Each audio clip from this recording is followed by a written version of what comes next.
안녕하세요. 골든클럽 세계금융연구원 원장 정기준입니다. 한 주 잘 지내셨나요? 그러기에는 시장이 너무 안 좋았습니다. 물론 이게 안 좋을 수 있다는 거를 모르는 건 아니었죠. 지난주에 비해서 시장이 더 나빠질 수 있다는 얘기를 지난 투자 전략에선 드렸었어요. 더 하락할 수 있다는 얘기를. 근데 이제 그 하락할 수도 있다는 거였지 뭐 꼭 하락한다는 얘기는 아니었지만 중요한 거는 그게 아니라는 거죠. 시장이 더 떨어질 수 있지만 시장이 분명히 좋은 기회를 주는 거라고 말씀을 드렸습니다.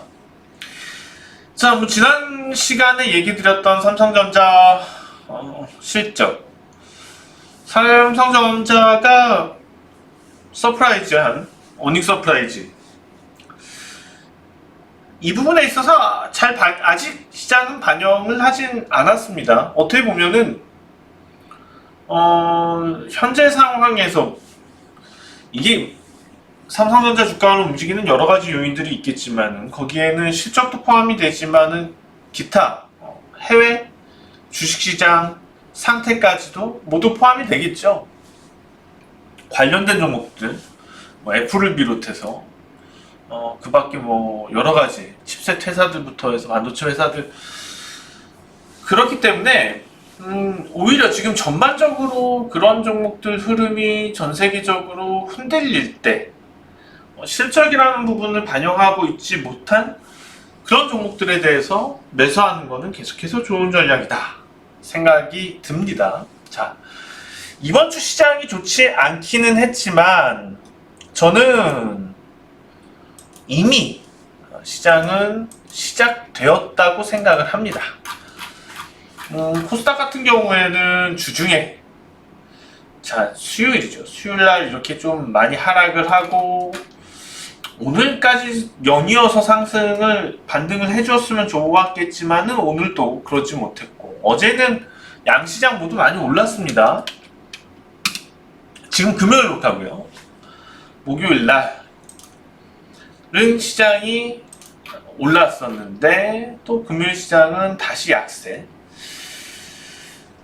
왜 제가 이미 시장은 시작됐다라고 얘기를 드리냐? 뭐 여러 가지 근거들이 있을 것 같지만 종목들의 움직임을 유심히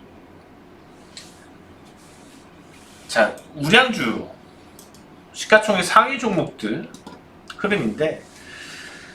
오늘 시장이 하락을 했는데 시가총액 상위 종목도 물론 이제 삼성전자, 하이닉스, 네이버 떨어졌고요. 근데 실질적으로 보시는 것처럼 시가총액 상위 종목들 중에서 오른 종목들이 많이 보입니다. 오늘 시장 하락에도요. 그 중에서 눈에 들어오는 종목 LG화학 그리고 삼성 SDI가 눈에 들어옵니다. 그 다음에 뭐 자동차 주들 들어오는데 삼성 SDI, LG화학 어떤 공통점이 있죠? 2차전지죠. 그러면 우리가 한 2년 전부터 한번 쭉 보자고요. 한 2년 동안 시장을 보자고요. 2년 동안 이렇게 국내 주식시장 흐름들을 쭉 봤을 때 시장이 조정 이후에 올라갈 때 어떤 종목들을 중심으로 해서 강하게 갔었냐?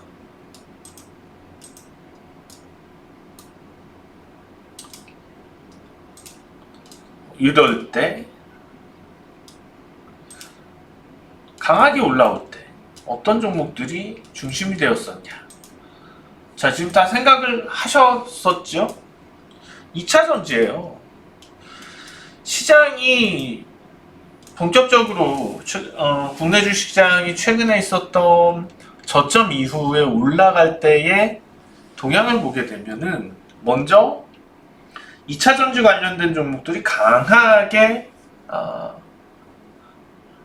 아니면 시장에서 좀 주도격으로 가주는 측면들이 있었습니다. 그러면은 왜 그런지에 대해서도 생각을 해봐야 되죠. 실질적으로 실적 성장세가 나타나고 있는 성장주라는 특징.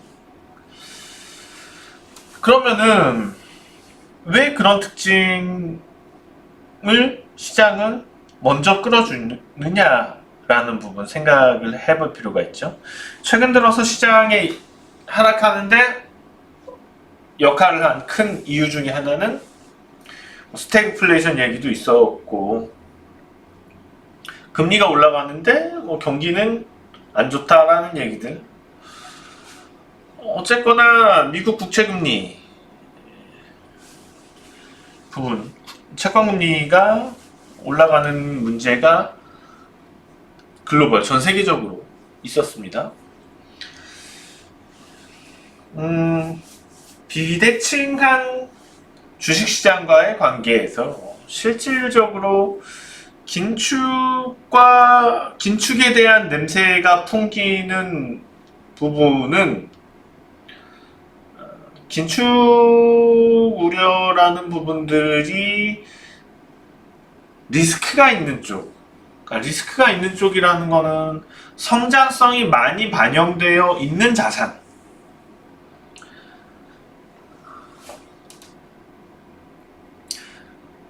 주식시장에 대해서 리스크 자산이라고 하죠. 주식에 대해서. 그러면은 내부적으로 들어가서도 더 리스크가 있는 부분들이 높은 부분이 있을 거고, 리스크가 낮은 부분들이 있을 거예요. 예를 들어서 미국 시장은 나스닥 같은 경우가 리스크가 좀 더 높게 평가를 하고 있고, 반대로 다우산업지수 같은 경우에는 리스크를 좀 낮게 보고 있고, 은행주, 금융 쪽 종목이나 이런 쪽은 상대적으로 좀 주식시장에서도 리스크가 낮다고 평가를 하고 있고, 반대로 2차전지 이런 쪽 성장성 때문에 많이 올라가는 종목들 이런 쪽에 대해서는 리스크가 있다고 가정을 하는 거죠. 어떻게 보면 실제로 그 리스크가 정말 높은 리스크인지는 측정을 할 수 있는 건 아니잖아요. 만약에 기대했던 것만큼 실적들이 다 받쳐주면서 성장을 해준다면은 성장주라고 하더라도 실제로 리스크는 아니죠. 어찌 되었거나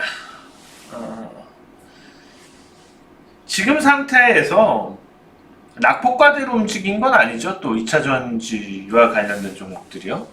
2차전지 전기차 그리고 2차전지와 관련된 종목들, 일단 테마성으로 오른 것들도 있어요. 오늘 보면은 테마성으로 오른 이런 화신 이런 것들에 대한 거는 조금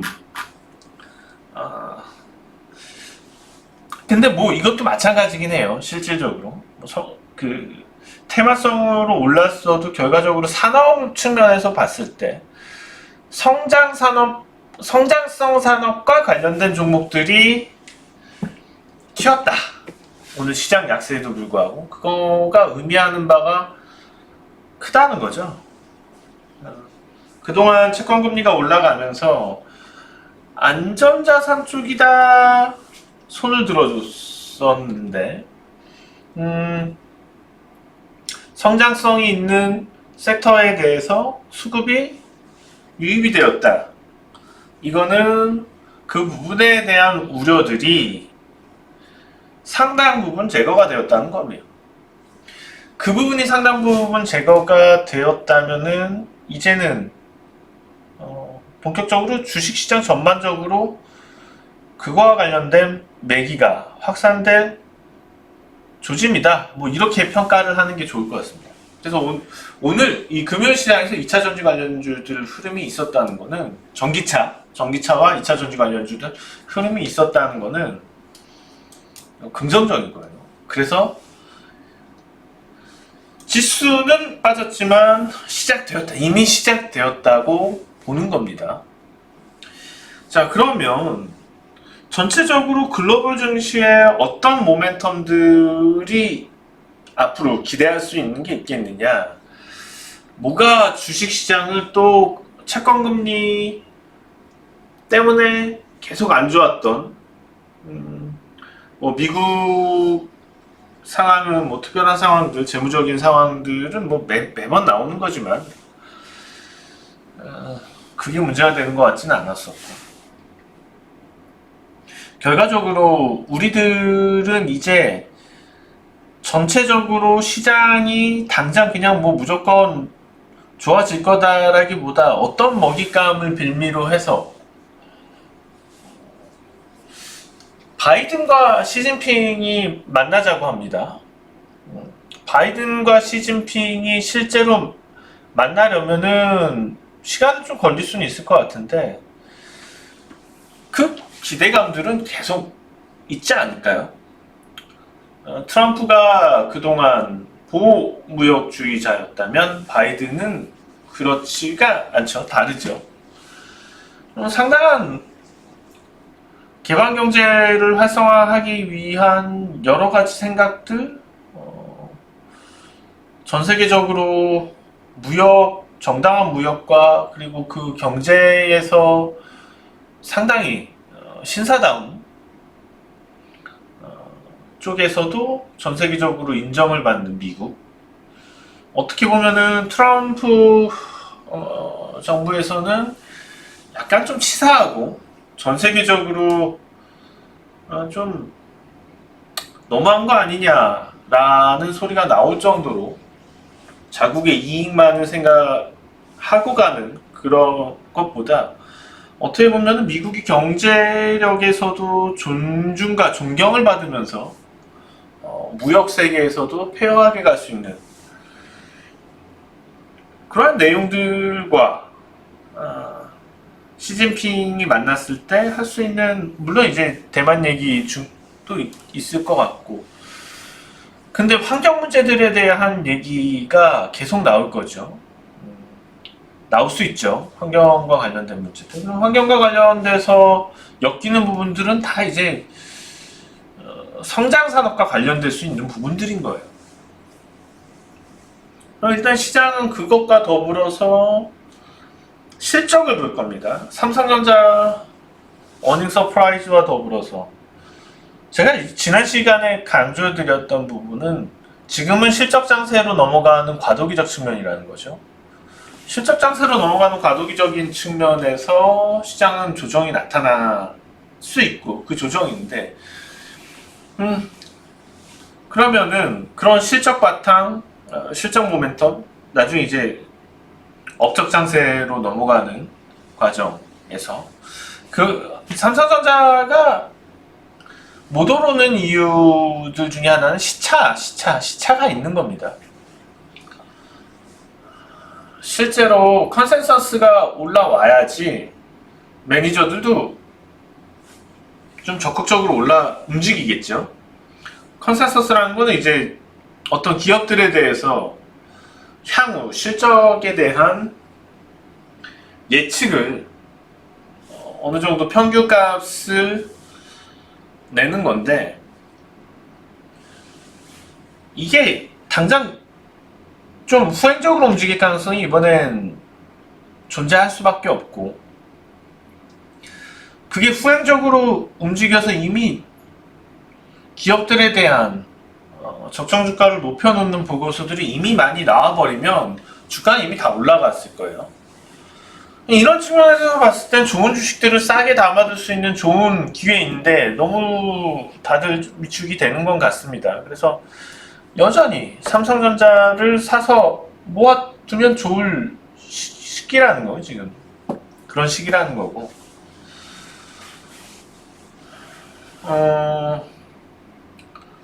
근데 이제 우리가 작은 그림만 당장 앞만 볼 게 아니고 좀 크게 볼 필요도 있을 것 같아요. 일단 우리가 실적 장세로 넘어갔을 때 실적이 좋은 여러 종목들과 경제 성장에 대한 어떤 확신들이 더 경제 성장률에 대한 내년도 경제 성장률을 올리고 그런 것들이 좀 더 앞에 왔을 때 지금은 좀 멀리 보이는 건데 이제 삼성전자 실적이 발표되면서 조금씩 앞으로 당겨오는 겁니다. 그게 당장 눈앞에 보면 이미 시장은 많이 올라 있겠죠. 그래서 좀 멀리 보면서 투자를 해야지 수익이 크게 난다는 거고, 그러면은 지금처럼 과도기적 측면에 있을 때 이거 물렸네 저거 물렸네 하고 있을 게 아니고 당장 실적 성장세가 좋은 저평가 종목들에 대해서 좀 많이 주식 비중을 늘려가는 그런 전략이 맞다는 거예요. 지난 시간에 이어서 계속 말씀을 드리는 건데, 그러면 우리가 그것보다 좀 더 멀리 시야를 보고 간다면, 자, 바이든 시진핑이 만난다는 거는 트럼프가 취임을 했을 당시하고는 전혀 다른 국면의 얘기로 간다는 겁니다. 자, 그러면은 벌써 한 5년을 거슬러서 가야지 되는 건데, 한국 주식시장을 보기보다도 지금은 그렇다면은 중국과 미국을 볼 필요가 있지 않을까. 중국과 미국의 월봉을 비교해 볼 필요가 있지 않을까. 자, 2016년도부터 보자고요. 2016년도부터 시장이 어때요? 아주 중국 주식시장은 오른 게 없어요. 오른 게. 그쵸? 그러니까 뭐 15년도에 반짝 올랐지만 15년도 반짝 올랐던 거 제외하면은 진짜 뭐 10년 동안 주식시장에 흐름이 없었죠. 이때 반짝 오른 거 말고는요. 그런데 같은 기간 동안에 뉴욕 증시를 한번 볼까요? 나스닥을 보자고요. 같은 기간 동안에 지금 나스닥을 보시면 뭐 어마어마하게 올랐습니다. 그쵸?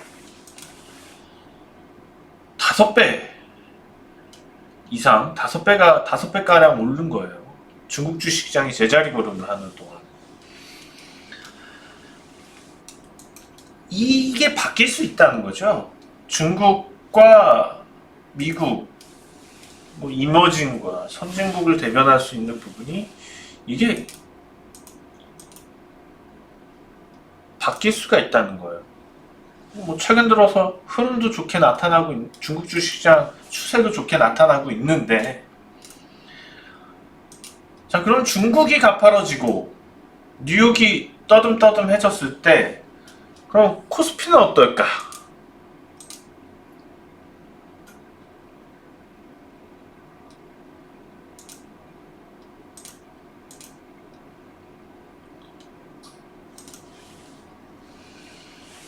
코스피도 뭐 뉴욕에 비하면은 걸음마도 못한 거죠. 뉴욕 증시 올랐던 거에 비하면 같은 기간 동안요. 그쵸? 자, 그럼 수급이 중국에 만약에 그런 조짐들, 미국에 있던 패가 중국으로 간다 그랬을 때 한국 주식시장이 중국 증시랑 같이 묶이는 부분들이 있어요. 펀드에서 엮이는 분들이 많아요. 오히려. 그러면 실제로 뭐 중화권이라고 생각을 해서 국내 주식시장에 유입되는 자금들, 간접으로 들어오는 펀드 자금 말고도 직접 유입되는 것도 상당히 많아질 수밖에 없어요. 그러면 실제로 중국 주식시장의 그 큰 규모가 움직이는 거에 비해서 국내 주식시장이 움직여 나갈 수 있는, 위로 나갈 수 있는 게 오히려 더 탄력적일 수가 있죠. 시세 탄력적일 수 있다는 거예요. 수급 탄력적일 수 있다. 그러면 이게 당장 뭐 내년 내서 끝날 거의 그림은 아니고, 만약에 그런 뉴욕 증시에서의 기조가 10년 동안 주도가 되었던, 그게 이제 중국 주식시장을 주도로 해서 가는 패턴이 돼버리면 국내 주식시장도 상당한 시장 상승이 있겠죠. 삼성전자뿐만 아니고, 지금은 당장 이거 빠졌다고 3300선 가다가 3000선 무너졌다고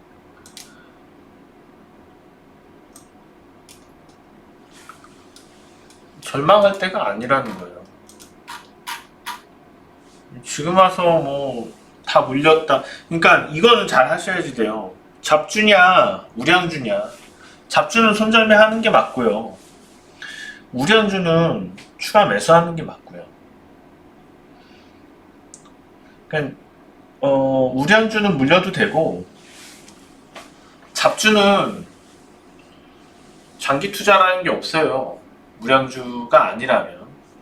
그러니까 모멘텀 투자와 가치 투자 측면인데, 가치 투자가 가능한 종목들은 실제로 물려도 큰 걱정은 없는데, 이게 모멘텀성 종목들이 문제죠.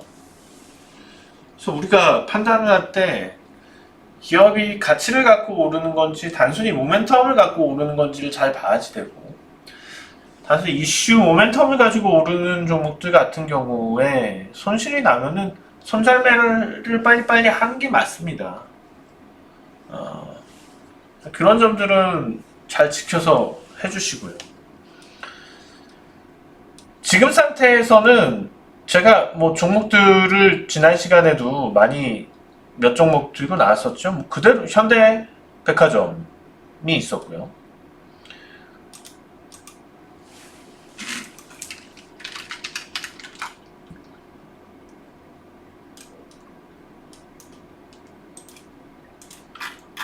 현대백화점 같은 경우가 지난주에 전혀 영향을 안 받았고 오히려 올랐죠.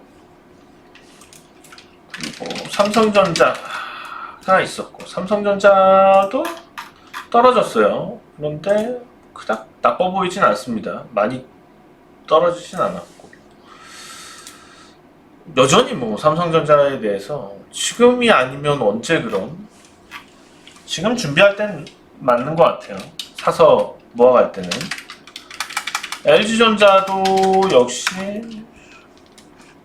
LG전자는 뭐 그닥 하락한 건 없고요. 이번 주에는 많이 하락하진 않았고, LG전자 역시도 이런 분위기에서 계속 두려움을 버리고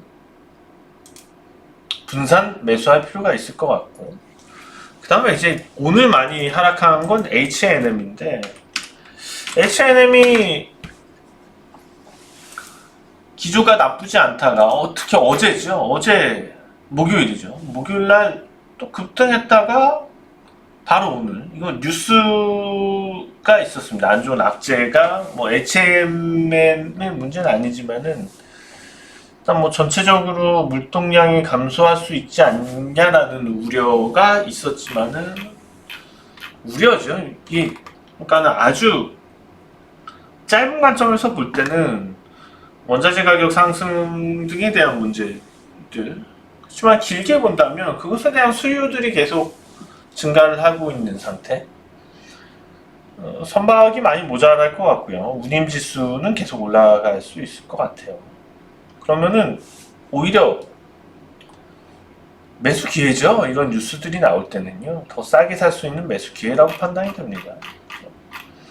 추가 뭐 추세가 일시적으로 무너지던 말던 그거는 중요한 건 아니고요. 나중에 이제 뭐 10만 원이 가냐 15만 원이 가냐, 그게 더 중요한 문제가 될 거예요. H&M 같은 경우에는 그냥 단기적으로 흔들리는 것도 원체 변동성이 좀 있으니까, 그런 변동성에 대해서 무시하고 우리가 좀 가져갈 필요가 있는 종목입니다. 다 그렇게 분석이 됩니다. 일단은 어제 지난주에 말씀드렸던 좀 장기 전망에서 지금 사두어야 괜찮을 종목들을 유지를 하고요. 다음 주에 말씀드릴 때는 단기적으로 접근할 수 있는 종목들.